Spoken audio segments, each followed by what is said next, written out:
Gördün mü? Yaprak.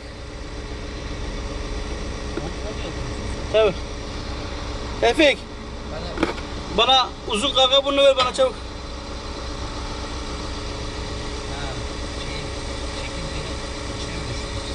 Demek ki bunun üstündeymiş. Şimdi o yüzden var mı diye sordum ben.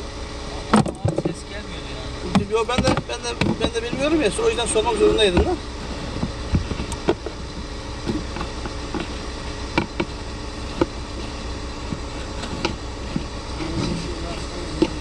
Efik. Uzun kancayı versene bana. Şöyle kanca var ya, kancayı ver bana. Çabuk. Çabuk. Tersli olanlar ha onlar. Efik. Kutu. Aç kutuyu. Biz kutusunu.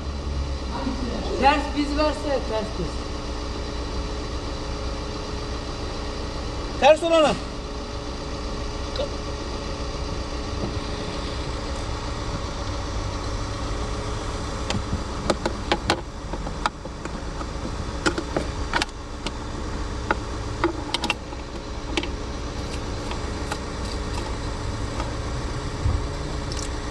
He?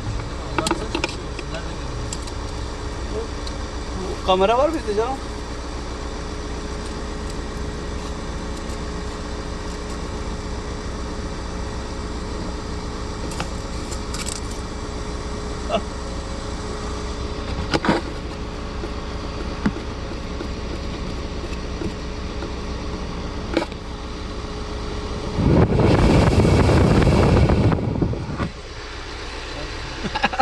Oynama.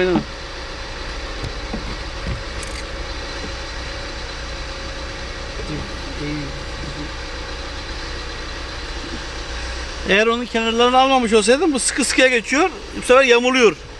Yamulmaması lazım. Neyse abi sen kendine orijinal birkaç tane al böyle. Yok.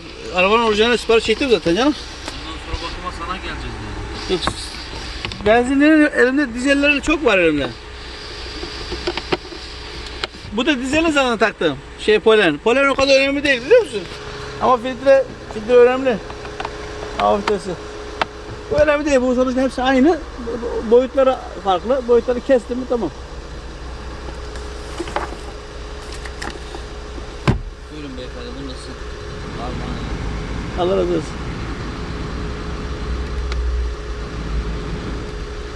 Tamam. Araba. Tamam. Al kalemi onu koy. Ya Allah. Balık tuttuk, gördün mü? Bir şey mi sapmış? Sen her şeyi kaçırıyorsun ya. Bir şey mi sapmış? He? Bir şey mi sapmış?